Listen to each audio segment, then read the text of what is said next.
राम राम भाई। देखिए, इंग्लिश आज सीखना है और इंग्लिश में क्या सीखना है? Past continuous tense passive voice बनाने का नियम। आपको टेंस आएगा तभी पासिव वॉइस आएगा, पास्ट टेंस आएगा, शब्दों का भेद भाषा, तब आपको इंग्लिश समझ में आएगी। इंग्लिश पढ़ना आसान है, उस वाक्य को समझना कठिन है। कब ग्रामर की जानकारी होना चाहिए। किसी भाषा को समझने की ग्रामर की जानकारी जरूरी है, कंपल्सरी है। और हम दोषी देते हैं निजी स्कूलों को, कहते हैं कि शिक्षा महंगा हो गया है और पुस्तक महंगा हो गया है। कहीं पुस्तक महंगा नहीं, आप खुद फंसते हैं जाते हैं और फिर दूसरों को दोष देते हैं। आप में भी तो गलती है।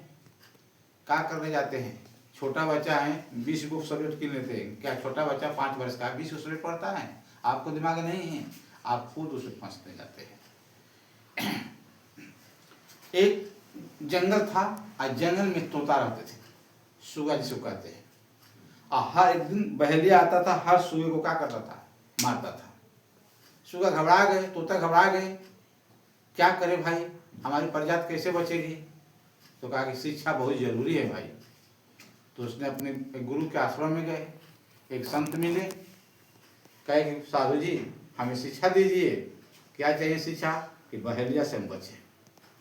तो महात्मा जी कहे कि देखो तो बैठ जाओ, सभी बैठ गए। पाए कि जंगल में बहेलिया आएगा, जमीन पर दाना फेंकेगा, ऊपर से जाल फेंकेगा, फंसना मत।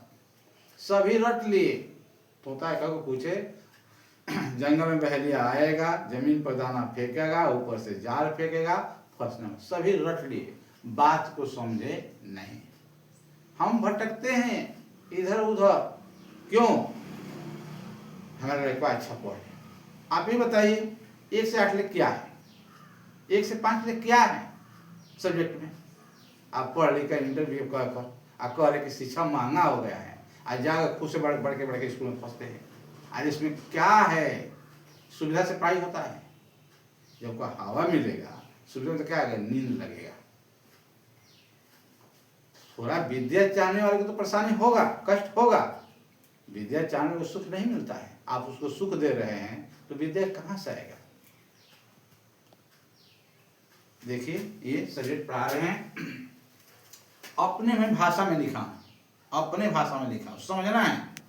और वाक्य दिया है, जैसे राम वाज प्लेइंग फुटबॉल। ये क्या हम लिखे यहाँ पासे बनाने के लिए लिखे हैं कि सब्जेक्ट को हम बदलेंगे ऑब्जेक्ट में। सब्जेक्ट किसमें बदलेंगे? ऑब्जेक्ट में। तो राम का ऑब्जेक्ट में बदलेंगे। फिर वाज या वेयर कर्ता के अनुसार, धन बीनिंग धन क्रिया के थर्ड फॉर्म ऑब्जेक्ट धन बाई धन कर्ता को कर्म के रूप में लिखते हैं। नियम समझ नहीं आएगा पढ़ने से। हम जो बोल रहे हैं उसको ध्यान देना है, अपने मन से बनाए, ठीक है ना? कर्ता को हम चेंज कर देंगे ऑब्जेक्ट में, कर्ता को ऑब्जेक्ट में चेंज करेंगे। और यहाँ जो है ऑब्जेक्ट को सब्जेक्ट बनाएंगे। यहाँ मिस्टेक हो गया है। ऑब्जेक्ट को क्या बनाएंगे? सब्जेक्ट बनाएंगे। ऑब्जेक्ट को क्या बनाएंगे? सब्जेक्ट। ऑब्जेक्ट क्या है? फुटबॉल है, तो यहाँ फुटबॉल लिखिए। यहाँ क्या हो गया? फुटबॉल हो गया। यहाँ क्या हो गया? फुटबॉल। तो तब क्या लगेगा? एक वचन है तो वाज लगेगा। तब क्या लगेगा? बीइंग लगेगा। केवल पुट करना है क्रिया के थर्ड फॉर्म। तो प्लेइंग का थर्ड फॉर्म प्लेड होता है, तो PLAYD प्लेड। अब क्या रहेगा भाई? अब कर्म नहीं है दूसरा, तो बाई है तो बाई लिख देंगे। और सब्जेक्ट जो है राम है, राम का सब्जेक्ट ऑब्जेक्ट लिखेंगे तो राम ही होगा। ठीक है, ये समझ में आ गया। अब दूसरा ले लीजिए, यू वेयर हेल्पिंग मी। वह तुम मुझे आप मेरी मदद कर रहे थे। तो मी ऑब्जेक्ट है। मी क्या है? ऑब्जेक्ट है। ऑब्जेक्ट को क्या बनाएंगे? सब्जेक्ट बनाएंगे। ऑब्जेक्ट को क्या बनाएंगे? सब्जेक्ट। मी का सब्जेक्ट आई होगा। आई के साथ क्या लगता है? ओवाज लगता है, तो आई के साथ ओवाज हो गया। इसके बाद बीइंग लगेगा। उसके बाद क्या लगेगा? क्रिया का थर्ड फॉर्म हेल्प का हेल्प होगा, HELPD हेल्प।